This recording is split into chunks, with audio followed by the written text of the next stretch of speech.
Vamos al Evangelio de Lucas, nuestro texto que estamos desarrollando hace ya un buen tiempo. Al capítulo 8 vamos a leer nuevamente del versículo 40 al 56. Vamos a terminar en el día de hoy con esta miniserie que le llamamos Jesús, un Salvador compasivo. Cuando volvió Jesús, le recibió la multitud con gozo porque todos le esperaban. Entonces vino un varón llamado Jairo, que era principal de la sinagoga, y postrándose a los pies de Jesús, le rogaba que entrase en su casa, porque tenía una hija única, como de 12 años, que se estaba muriendo, y mientras iba la multitud le oprimía. Pero una mujer que padecía de flujo de sangre desde hacía 12 años y que había gastado en médicos todo cuanto tenía y por ninguno había podido ser curada, se le acercó por detrás y tocó el borde de su manto, y al instante se detuvo el flujo de su sangre. Entonces Jesús dijo: ¿Quién es el que me ha tocado? Y negando todos, dijo Pedro y los que con él estaban: Maestro, la multitud te aprieta y oprime, y dices: ¿Quién es el que me ha tocado? Pero Jesús dijo: Alguien me ha tocado, porque yo he conocido que ha salido poder de mí. Entonces, cuando la mujer vio que no había quedado oculta, vino temblando y postrándose a sus pies, le declaró delante de todo el pueblo por qué causa le había tocado y cómo al instante había sido sanada. Y él le dijo: Hija, tu fe te ha salvado, ve en paz.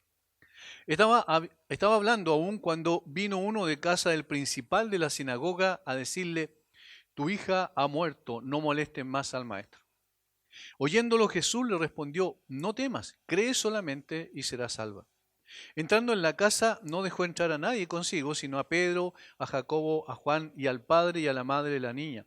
Y lloraban todos y hacían lamentación por ella. Pero él dijo: No lloréis, no está muerta, sino que duerme.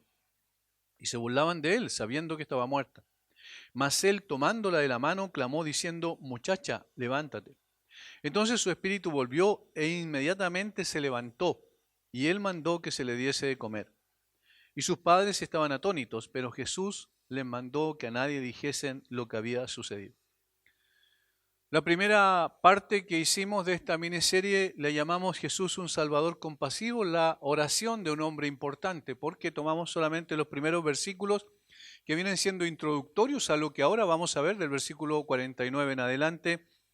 Sin embargo, en esa ocasión vimos cómo este hombre importante, un líder de los fariseos en Capernaum, el que conducía la sinagoga, el que era el jefe de la sinagoga, vino al Señor Jesucristo para hacer una oración, una petición, un ruego, una súplica muy importante que tenía que ver con la condición de su hija, que estaba en una precaria condición de salud.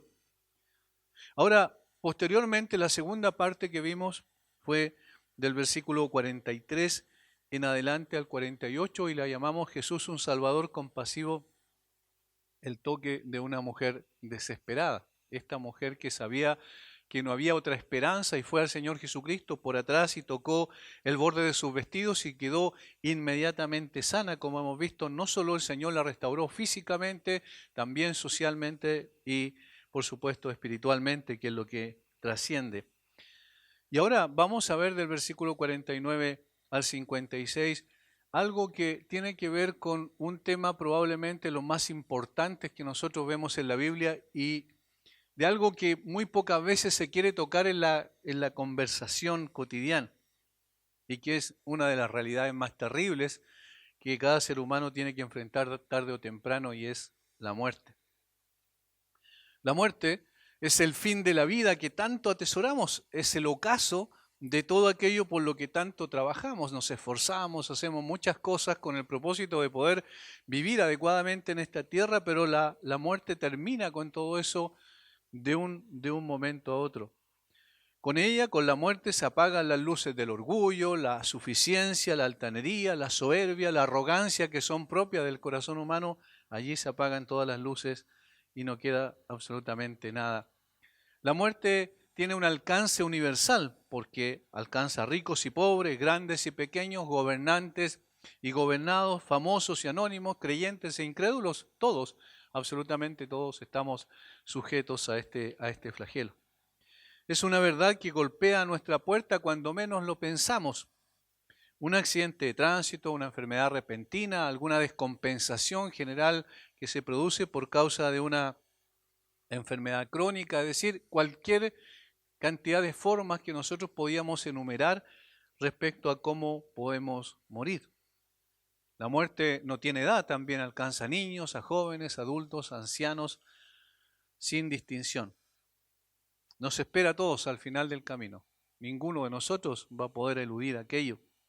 La humanidad tiene una tasa de mortalidad, como dijo alguien, del 100%. Ahora, esa es una realidad indiscutible, todos los días estamos viendo aquello, pero teológicamente hablando, la Biblia la describe como la paga o la remuneración, para ser más exacto en cuanto al término que utiliza Pablo en Romanos 6:23, la remuneración o la paga del pecado, porque la paga del pecado es la muerte. Su origen lo encontramos en el huerto de Edén, entró por un hombre y alcanza a todos sus descendientes por igual. Por tanto, como el pecado entró en el mundo por un hombre y por el pecado la muerte, así la muerte pasó a todos los hombres por cuanto todos pecaron. Romanos 5:12. Es un decreto establecido por Dios que se cumplirá absolutamente de la manera que está establecido por Dios, que para los hombres que mueran una sola vez y después de esto el juicio, Hebreos 9:27. Por tanto, es una realidad inevitable. Esto es lo que nosotros podemos apreciar en la práctica, en términos generales. Nadie puede negar esto, ni siquiera es necesario dar argumentos al respecto, ¿verdad? Y esto es lo que el Señor Jesucristo enfrentó. Nosotros vimos en el capítulo 8 cómo el Señor trató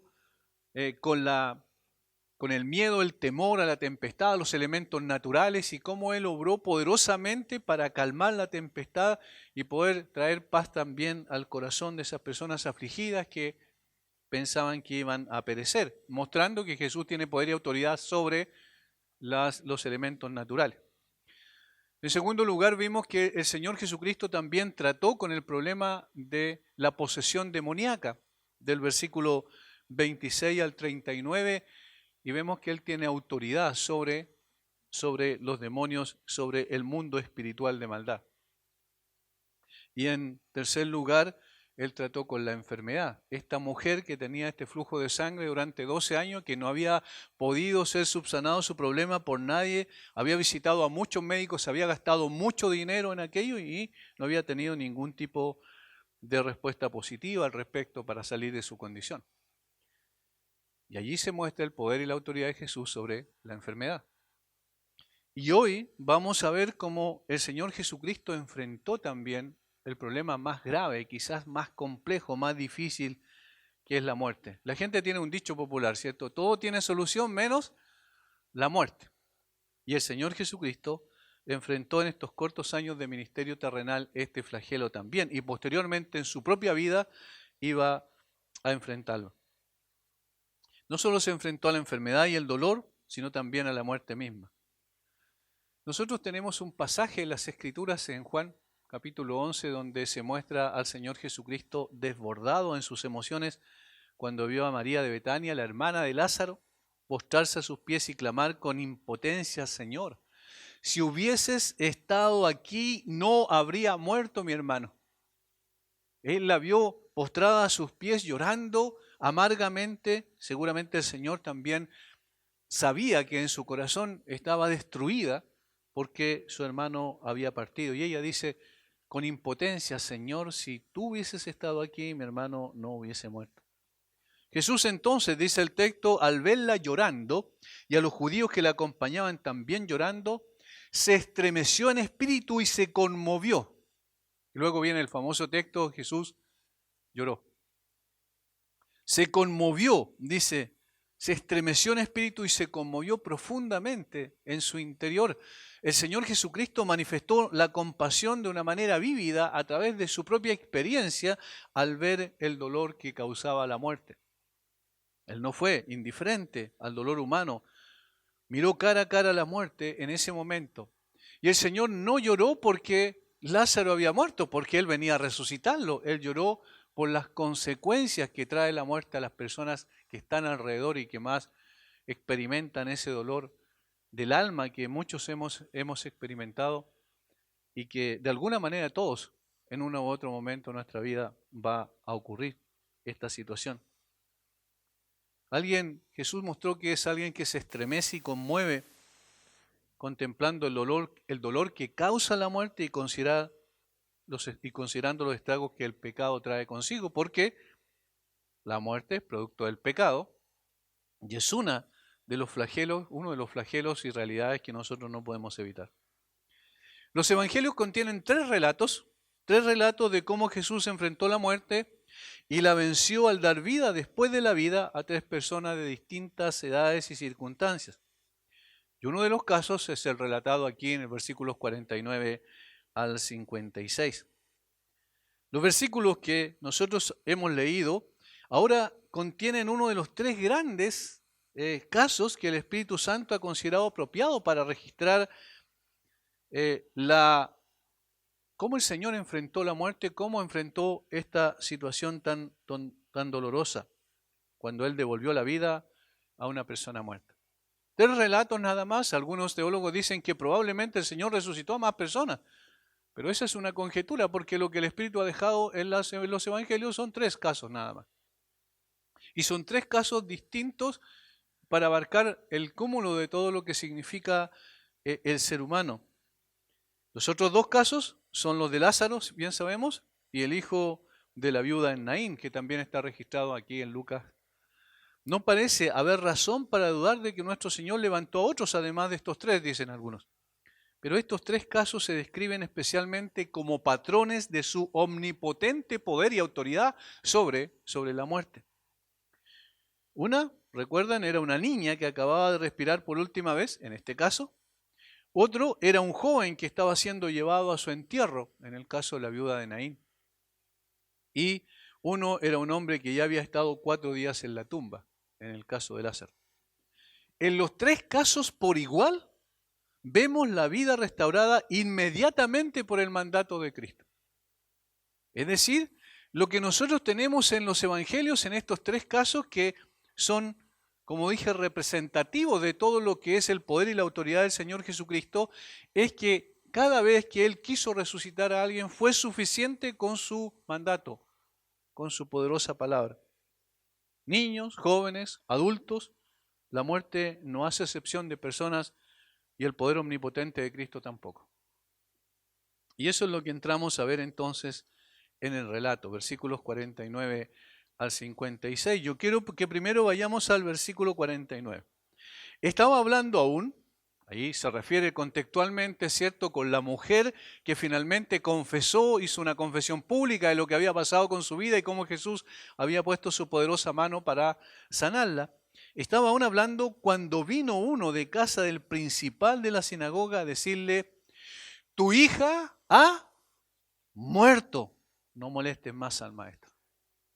Yo quiero que nos quedemos en la primera frase: tu hija ha muerto. Esta es la noticia más terrible que un hombre o una persona un padre pudiese recibir. Tu hijo, tu hija ha muerto. Jairo, recuerdan, era un hombre muy importante, gobernante de una sinagoga en Capernaum, que rogó a Jesús que atendiera la necesidad de su hija que agonizaba en ese momento, versículos 41 y 42. La muerte acechaba a esta su única hija.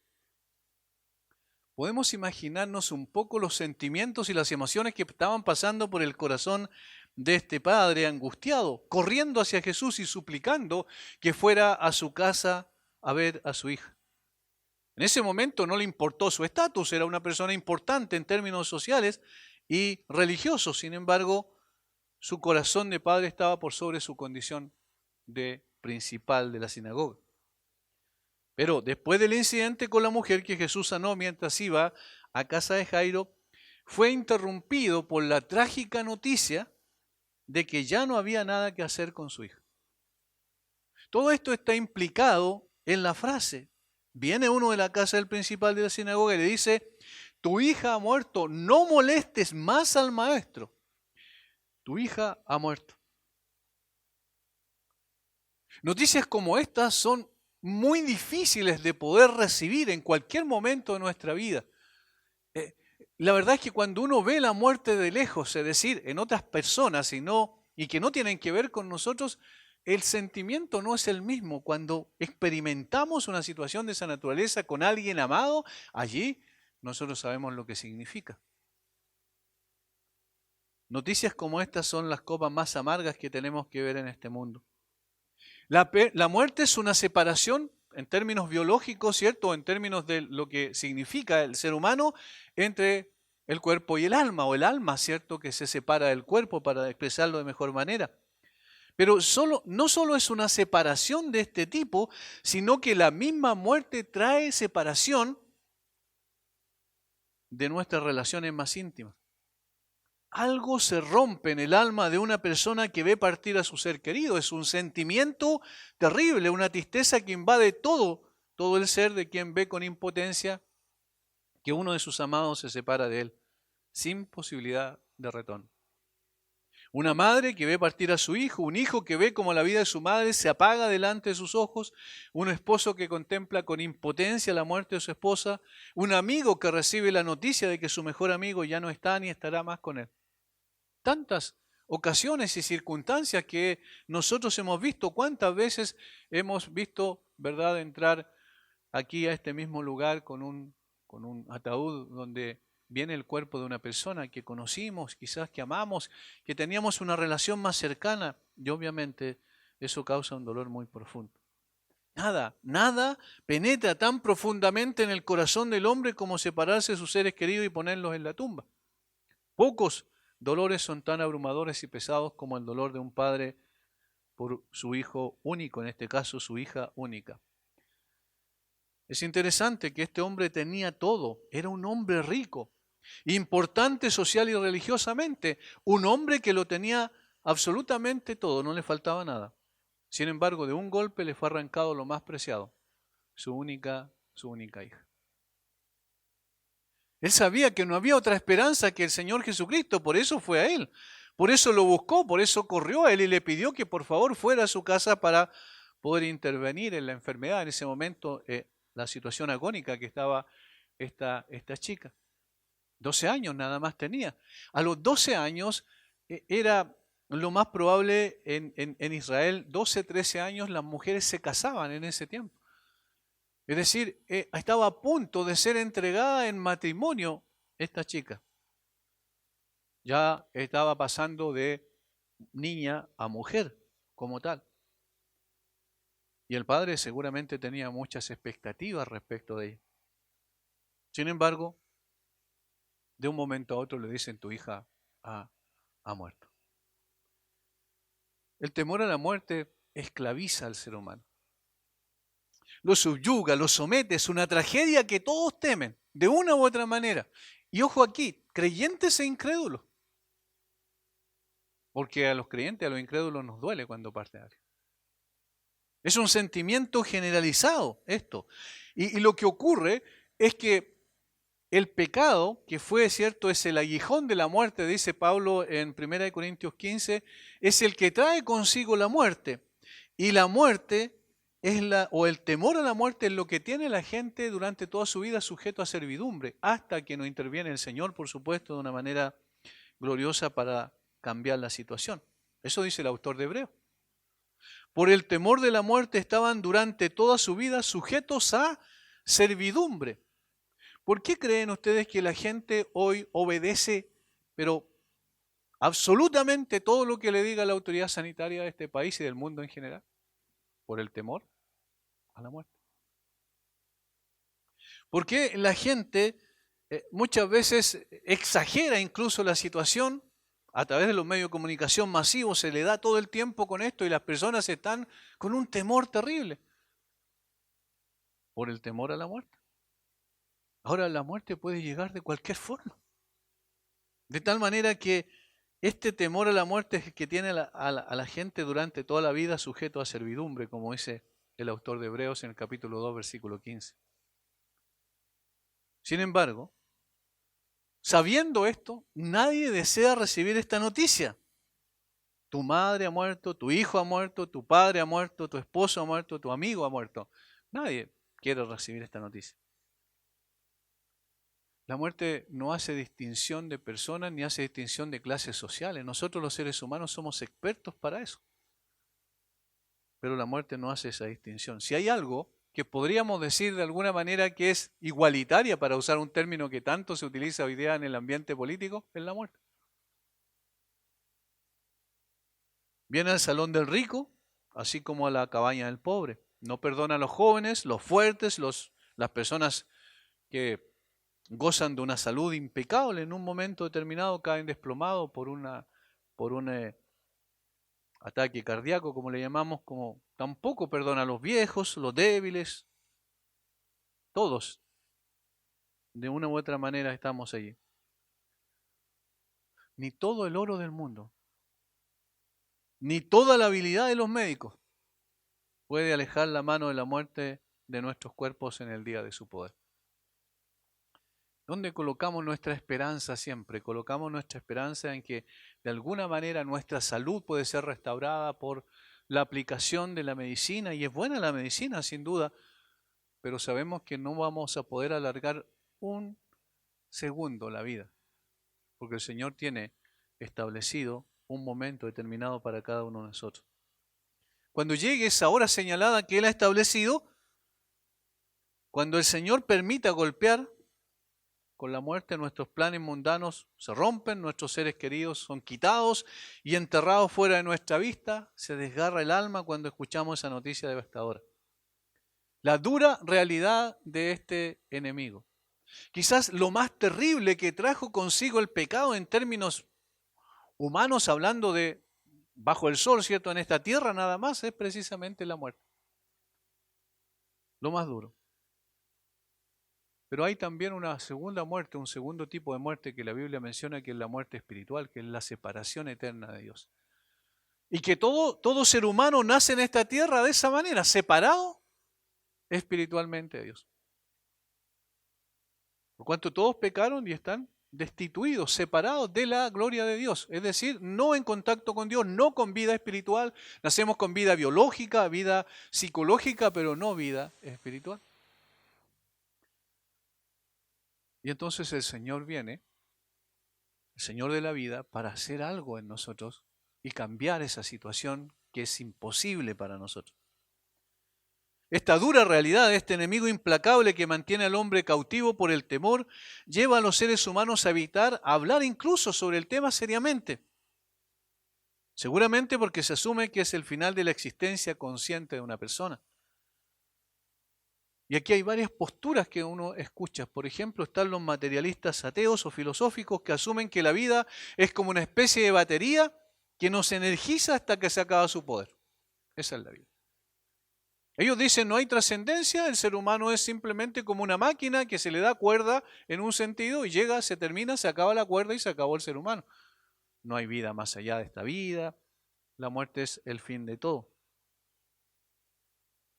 Los amantes de las religiones orientales, por ejemplo, el hinduismo, creen en la transmigración de las almas o la reencarnación, como normalmente le llamamos. Que la persona de alguna manera volverán a la vida en otras formas de vida, más altas o más bajas según haya sido su vida acá, lo que se le denomina el karma, ¿cierto? Y este neopaganismo está penetrando muchas formas de, digamos, dentro de la sociedad, muchos aspectos de la sociedad. Y la gente cree muchas veces en esto. Sin embargo, esta no es la solución al problema de la muerte. No. Cuando Jesús escuchó que alguien de la casa de Jairo llegó con la devastadora noticia, no le dijo, no te preocupes, algún día volverá en otra forma de vida. Tranquilo, no hay problema. Su alma se va a reencarnar. Tampoco le dijo, ya cumplió su papel en esta tierra, ahora ascendió al nirvana y se fusionó con el universo, como dicen los budistas. No le dijo eso tampoco. Jesús no le dijo, mira, no te preocupes porque ya se acabó la vida, ya no hay nada que hacer, ya no hay trascendencia, no hay nada más que esperar. No, Jesús le dijo, no temas, cree solamente y serás salva. Y esto nos lleva al segundo punto. Es una realidad muy difícil de enfrentar, sin embargo, es una realidad que tiene una solución. Y esto es lo extraordinario del Evangelio. Esto es lo extraordinario de la aparición del Señor Jesucristo. Por esa razón vino del cielo, tomó forma humana, se encarnó como un hombre, sufrió las aflicciones que nosotros debíamos sufrir y entonces el Señor de la vida viene precisamente a dar esperanza donde no hay esperanza. Y aunque la muerte es universal, no obstante, la muerte definitiva no es universal. ¿Por qué? Porque el Señor vino a buscar y salvar lo que estaba perdido. Y Jesús le dice esto: no temas, cree solamente y serás salvo. Y aquí vemos cómo el Señor enfrenta al enemigo de la muerte. ¿Qué es la muerte? La muerte es un enemigo confrontado. En lo segundo, lo primero, creo que me olvidé decir, es la muerte es un enemigo terrible. Y ahora la muerte es un enemigo confrontado, versículos 50 al 53. No temas, cree solamente y serás salva. Entrando en la casa, no dejó de entrar a nadie consigo, sino a Pedro, a Jacobo, a Juan y al padre y a la madre de la niña. Y lloraban todos y hacían lamentación por ella. Pero él dijo: no lloréis, no está muerta, sino que duerme. Y se burlaban de él, sabiendo que estaba muerta. Noten la primera frase: oyéndolo Jesús. La terrible noticia que traía este hombre que venía de la casa de Jairo produjo dos reacciones distintas en Jairo y en Jesús. Obviamente aquí no se consigna la reacción de Jairo, sí, pero podemos entender un poquito cómo fue. Podemos imaginar su profundo dolor, desazón y desesperanza. Ya no hay nada más que hacer. El hombre le dijo, que vino, le dijo: no molestes más al maestro, ya déjalo. No sigas pidiendo, rogando al maestro que entre a la casa, porque ya no hay nada que hacer.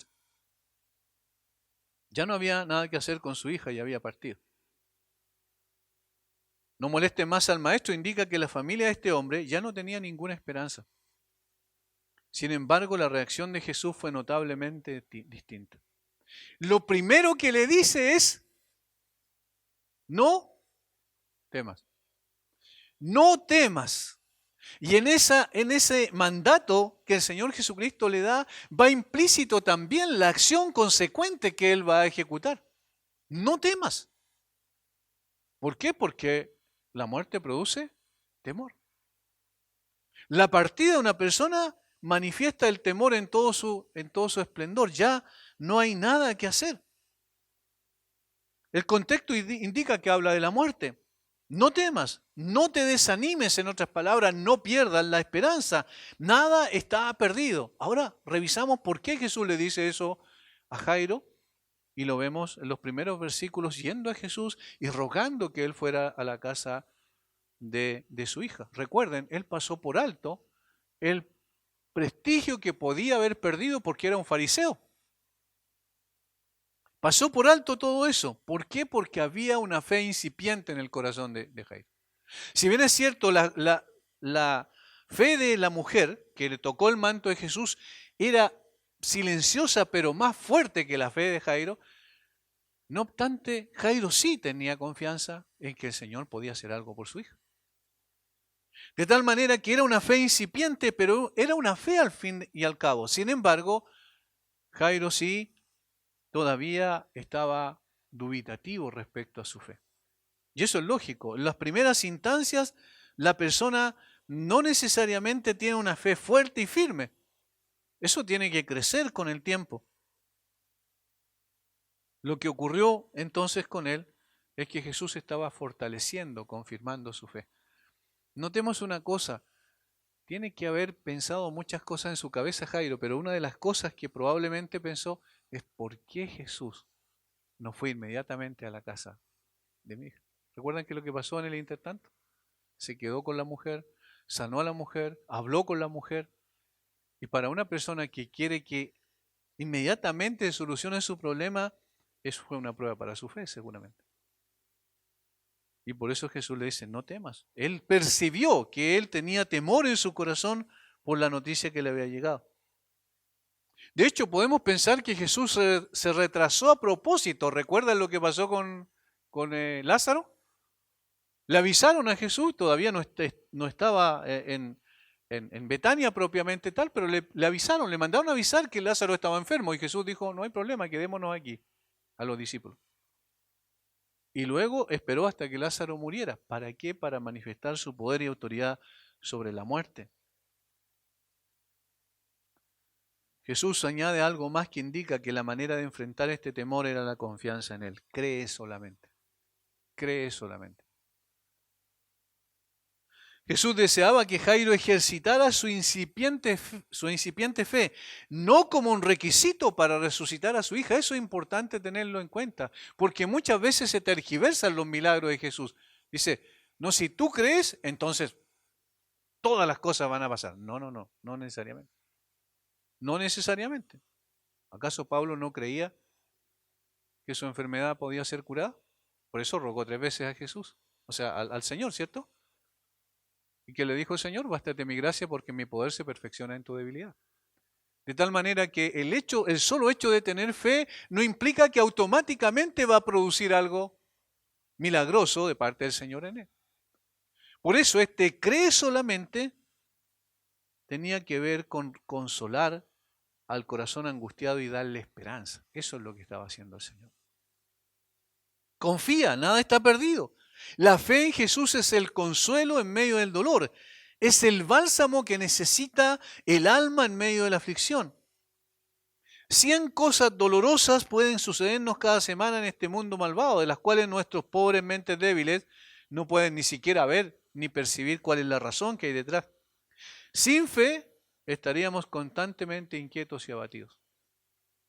Nada nos hará felices y tranquilos, excepto un sentido permanente del amor de Cristo, de la sabiduría de Cristo, del cuidado de Cristo sobre nosotros y el manejo providencial de Cristo de todos nuestros asuntos. Lo que nos sostiene como creyentes y lo que nos da esperanza cierta y seguridad absoluta es que el Señor habita en nuestros corazones por su Espíritu. Es que el Señor vino un día y nos transformó, nos llevó al arrepentimiento y a la fe y nos dio una nueva vida y una nueva naturaleza. Que el Señor infundió vida en un corazón muerto. Eso es lo que nos da esperanza. Eso es lo que nos da certeza.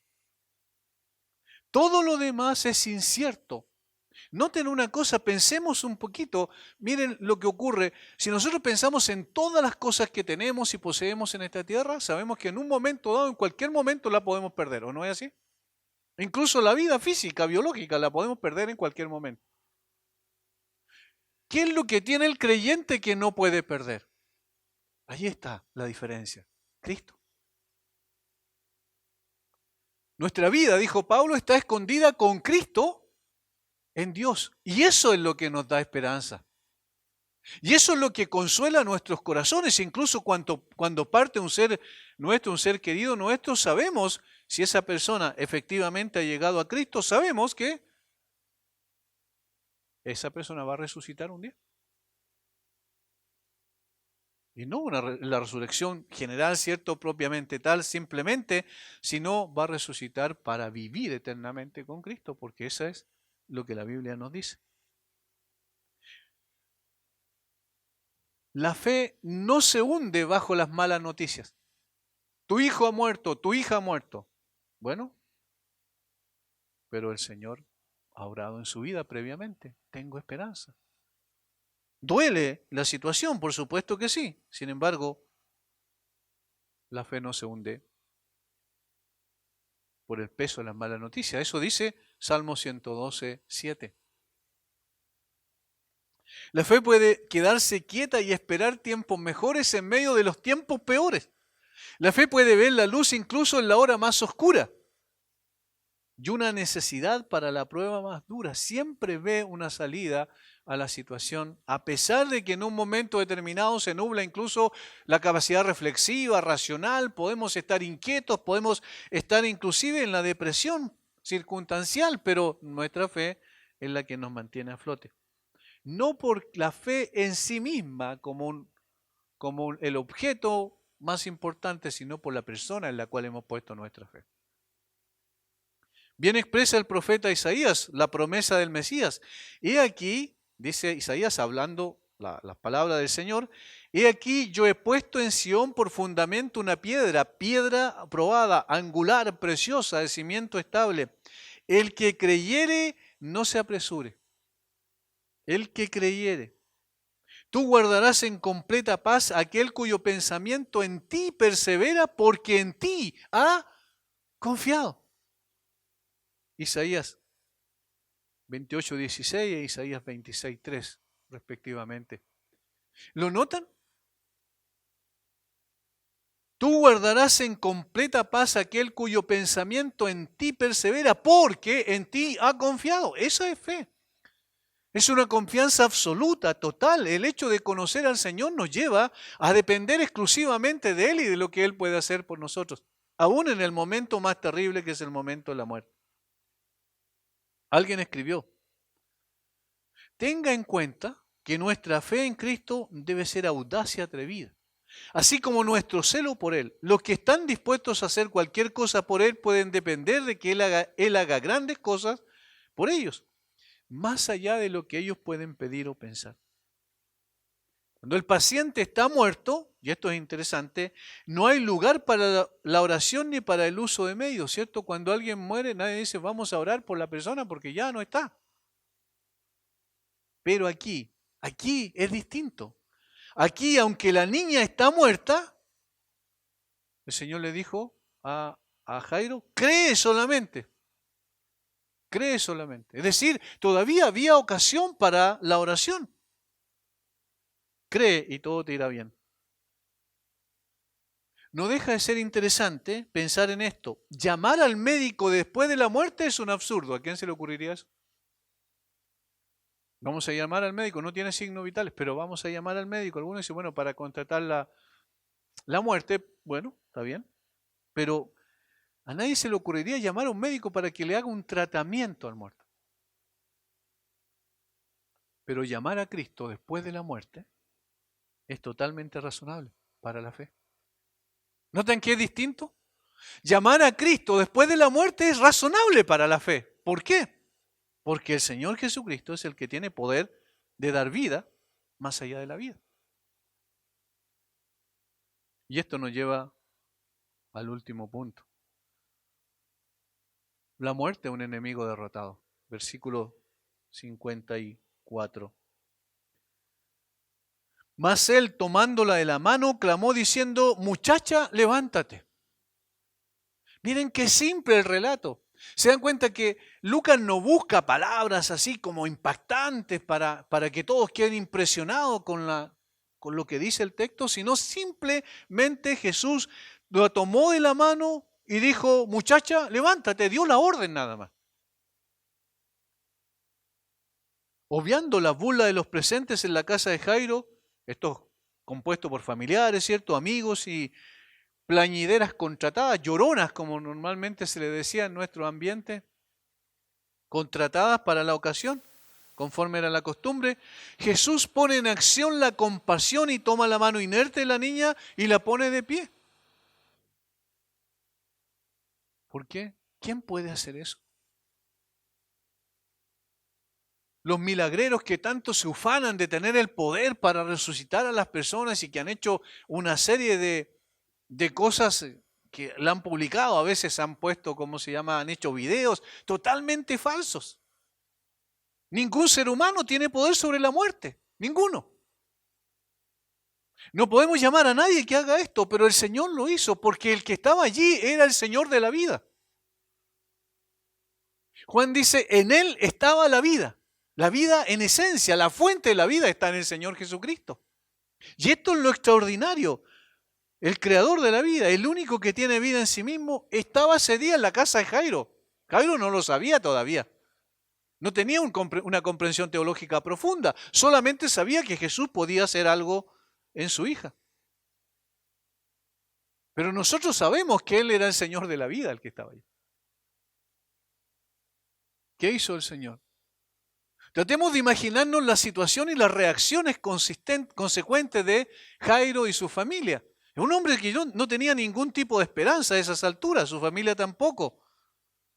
Sin embargo, al Señor al hacer esa obra, esa resurrección en su hija, cambió, como dice el salmista, su lamento en baile.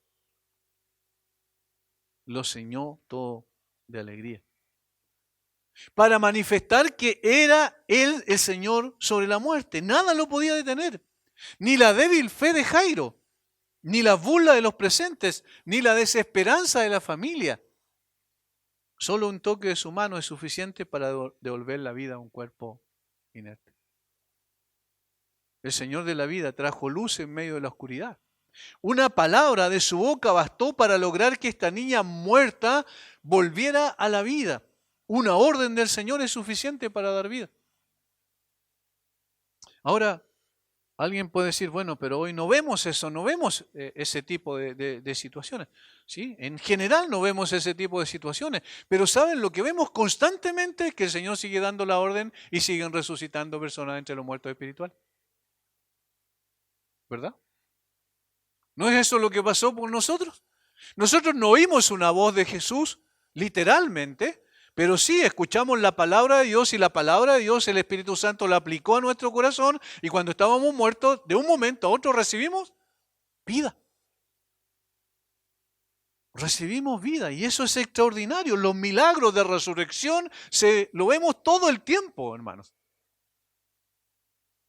Y por eso cuando oramos por nuestros hijos y por nuestros familiares, oramos por las personas que conocemos, nuestros amigos que son inconversos, debemos confiar absolutamente que el Señor de la vida está presente hoy, como lo estuvo en la casa de Jairo, y lo está a través de su gloriosa palabra. Y por eso nos exponemos a la palabra, porque la palabra es la que trae consigo la semilla de la vida.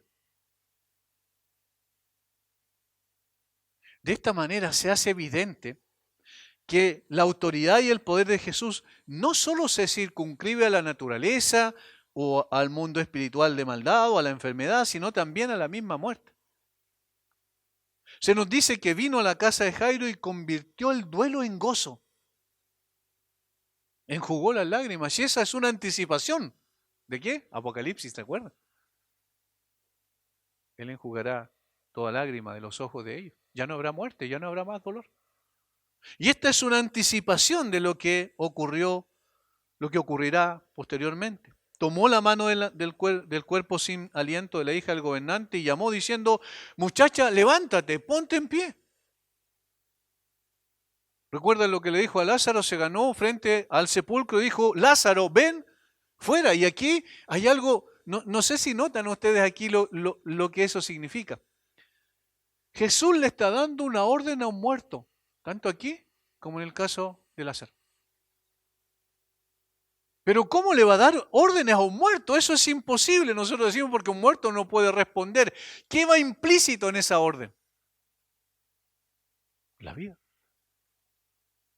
La vida. Cuando le dice a Lázaro, sal fuera, no solo le estaba dando la orden, sino la capacidad de responder a esa orden, ¿entiendes? O sea, en el mismo mandato, el Señor le está dando vida. ¿Y eso quién más lo puede hacer? De inmediato, por esa voz todopoderosa, la vida fue restaurada. Su espíritu volvió y se levantó de inmediato. Y qué interesante lo que dice el versículo 55. Entonces su espíritu volvió e inmediatamente se levantó. Entonces su espíritu volvió. Y aquí nos dice lo que es la muerte. La muerte es la separación, ¿se fijan? El alma del cuerpo. Pero aquí hay cosas muy interesantes. No podemos pasar por alto lo que consigna el versículo 55. Noten que es su alma, no otra. A ver si me explico. Dice, su espíritu. ¿Qué cosa? El mismo espíritu que había salido de ella. Esto muestra claramente que el alma sobrevive a la muerte física. El alma sobrevive a la muerte física de una persona y que cada persona tiene un alma individual y propia. De tal manera que esto elimina absolutamente la creencia de la reencarnación. Cada persona tiene un cuerpo y un alma propia. Esta alma no está transmigrando a otro cuerpo, sino que pertenece a la persona. Esta alma no muere, esta alma no está dormida, como enseñan algunos grupos sectarios. Una famosa doctrina por ahí de un grupo sectario que se llama el sueño del alma. No, el alma no está dormida. El alma está completamente consciente. Bien dice John MacArthur, la declaración de Jesús de que la niña no estaba muerta, sino que dormía, en el texto anterior, ¿cierto? Versículo 52, trajo una novedosa y revolucionaria perspectiva con relación a la muerte. Al compararla con el sueño, esa es una comparación, no está haciendo una afirmación, es una comparación. Por eso dormir se usa en la Biblia como una metáfora para el cuerpo en la muerte. Cuando dice la Biblia que los que durmieron con él volverán, no está hablando del alma, está hablando de la fusión, es decir, del reencuentro del alma con el cuerpo. El cuerpo es el que duerme. Pero aunque el cuerpo duerme de manera temporal en la muerte, el alma no lo hace. Y aquí tenemos muchos versículos. Por ejemplo, Pablo dijo, ausente el cuerpo, presente al Señor. No dijo que duerme hasta la resurrección. No, el cuerpo es el que duerme hasta la resurrección. Pero Jesús no solo redefinió la muerte, sino también derrotó a la muerte. Lo que nos está diciendo el texto y muchas otras cosas más que nosotros vemos en el resto de las Escrituras de que hay esperanza aún ante el flagelo de la muerte. Entonces debemos consolarnos pensando que hay un límite al poder de la muerte. El rey de los terrores es muy fuerte. ¿Cuántas generaciones han partido? ¿Cuántos hombres sabios, fuertes, han sido arrebatados en su mejor momento? Como dijo alguien, ¿cuántas veces ha escrito la muerte, vanidad y vanidades, sobre el orgullo del hombre? No importa la función que cumplamos en esta tierra, no importa la trascendencia que tenga en nuestras vidas desde el punto de vista de la importancia delante de la sociedad. No importa los cargos que hemos ocupado. Toda persona ha muerto y toda persona va a morir. Pero gracias a Dios, y aquí hay una diferencia notable, gracias a Dios, hay uno más fuerte que la muerte. Hay uno más poderoso que la muerte. Hay uno que tiene más autoridad que la muerte. De hecho, ¿cómo se presenta en Apocalipsis el Señor Jesucristo cuando Juan escucha la voz que le hablaba y se vuelve para ver y ve al Señor Jesucristo glorificado de una manera extraordinaria y cae como muerto? Dice, yo soy el Alfa y la Omega y yo soy el que tengo las llaves de la muerte. El Señor tiene esa autoridad. En Oseas 13:14 dice, oh muerte, seré tu plaga, oh sepulcro, seré tu destrucción. Y es una anticipación de lo que el Señor Jesucristo iba a hacer en la cruz, porque Él llevó precisamente nuestra maldad, nuestro pecado en la cruz, y Él murió la muerte que nosotros debíamos morir. Pero no quedó allí. No quedó allí porque el amigo de los pecadores, como se le conoció al Señor Jesucristo mientras estuvo en su ministerio terrenal, demostró su poder con frecuencia cuando vino a la tierra por primera vez en la casa de Jairo, junto a la tumba de Betania, en la puerta de la ciudad de Naín. Estos tres son ejemplos claramente que muestran de que el Señor no solo puede restaurar la vida de una persona inerte, sino que el Señor puede, y esto es lo más importante y que trasciende, dar vida a las personas muertas espiritualmente. Hermanos, cuando nosotros predicamos en un sermón, ¿cierto? En un funeral o en un velorio, nosotros no estamos motivando a la gente que perdió a alguien. No estamos haciendo una charla motivacional. Estamos diciendo lo que la Biblia dice. Y lo que la Biblia dice es que hay un Señor, que es el Señor de la vida, que aunque esa persona esté muerta, vivirá. Y no solo vivirá en el sentido que resucitará, porque todos van a resucitar, todos vamos a resucitar, sino que vivirá en el sentido que tiene la vida de Cristo en él y en consecuencia seguirá para siempre viviendo con el Señor.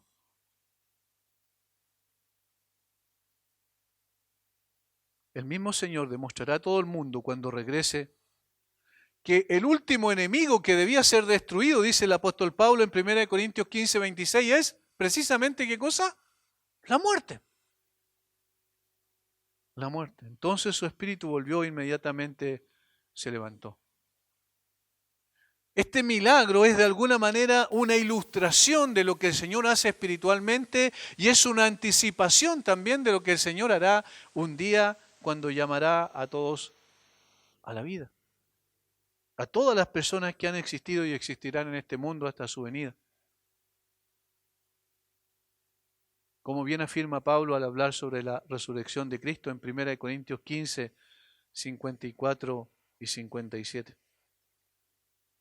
Quizás es uno de los textos más extraordinarios y que más impacta nuestra alma cuando estamos frente a la realidad de la muerte, es esta.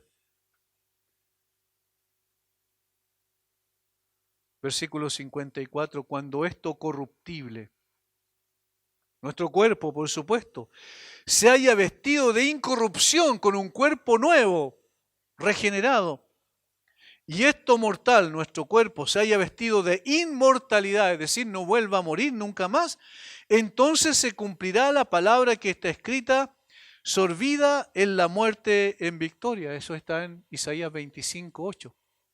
Sorbida en la muerte en victoria. Y aquí está esta pregunta, que es una pregunta maravillosa, porque nos llena de esperanza. ¿Dónde está, oh muerte, tu aguijón? ¿Dónde, oh sepulcro, tu victoria? El Señor enfrenta la muerte y la vence definitivamente. ¿Dónde está tu aguijón? ¿Dónde, oh sepulcro, tu victoria? Es una pregunta retórica que tiene una sola respuesta: en ninguna parte, porque el Señor la venció. Ya que el aguijón de la muerte es el pecado y el poder del pecado la ley. Más, gracias sean dadas a Dios que nos da la victoria por medio de nuestro Señor Jesucristo. Que nos da la victoria por medio de nuestro Señor Jesucristo. La muerte es un enemigo terrible, implacable, no respeta a nadie. Sin embargo, la muerte es confrontada con las palabras del Señor Jesucristo. Cree solamente y ella será salva. Cree solamente, confía solamente en el Señor. Esto es lo que nos dice. Y nosotros que hemos creído, podemos decir, bueno, pero eso es para los que no creen. No, eso también es para nosotros, para que nosotros apreciemos lo que Dios ha hecho en Cristo por nosotros. Para que nosotros en esa apreciación también podamos dar gracias al Señor todos los días de nuestra vida, podamos exaltar su nombre. Hermanos, no hay nada más importante que esto. Todo lo demás va a pasar, todo lo demás va a quedar finalmente destruido, pero no la vida de un creyente. ¿Dónde, oh sepulcro, tu victoria? Más gracias sean dadas a Dios que nos da la victoria por medio de nuestro Señor Jesucristo.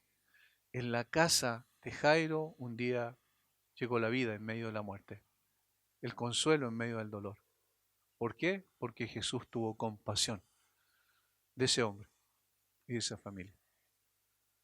Jesús es un Salvador compasivo que tiene poder y autoridad sobre la naturaleza, sobre el mundo de maldad, mundo invisible de maldad, los demonios. Tiene autoridad y poder sobre la enfermedad y tiene poder y autoridad sobre la muerte, sobre todas las cosas. Que el Señor nos ayude a poder valorar lo que eso significa y honrar su nombre mientras estemos aquí en la tierra y un día sin relación con el pecado allá en la gloria. Padre, te damos gracias por este tiempo, gracias por tu palabra, gracias por este incidente que ocurrió hace 2000 años atrás y que sin embargo es ilustrativo en el día de hoy para nosotros, para poder saber dónde realmente está la fuente de la vida, en quién está la fuente de la vida. Qué bueno, Señor, que tú no lo dejaste en las manos de hombres como nosotros, sino que tú mismo viniste para que en ti, en una confianza plena, absoluta en ti, podamos tener las certezas maravillosas que aunque estemos muertos, viviremos. Gracias por traer vida a nuestra alma inerte un día, a nuestro cuerpo que solo tenía vida biológica y psicológica. Gracias por traer esa vida espiritual que desciende de lo alto. Gracias, Señor, por obrar en el corazón de cada uno de mis hermanos y gracias por seguir extendiendo tu misericordia para alcanzar a muchos otros y darles vida también. Te alabamos, Señor. Bendice a mis hermanos. En el nombre de Jesús. Amén.